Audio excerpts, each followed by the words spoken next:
কি অবস্থা, কোন দিক থেকে আসছিল, এই পাশ থেকে আসার পরে হঠাৎ করে কিন্তু পড়ে গেছে গা। কি হয়েছে, চিপার মধ্যে পড়ছো কেন? হ্যাঁ হ্যাঁ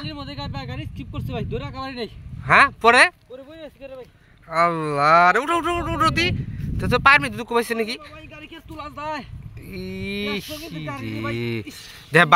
বালির মধ্যে কেমনে করে পড়ে গেছে গা, আসলে এরকম কিন্তু হয়। ধ্যান ধ্যান, আর ওর চাকার যে অবস্থা, সামনে রিপ টিপ তো কিছুই নাই, মানে একদম ধোয়া হয়ে গেছে গা সবকিছু। আচ্ছা, এটা কি তুমি দেখে চালাবে না? দেখতে আসছো যে এরকম তোমার চাকা যে কন্ডিশন, এটা তো ভালো না।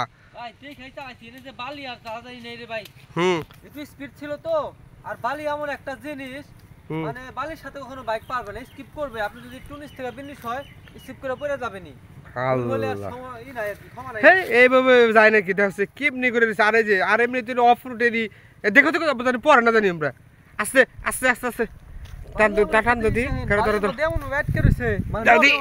পিছন থেকে টান দো। ও উঠছে বাবা রে, দেখছেন অল্প তুমি যাই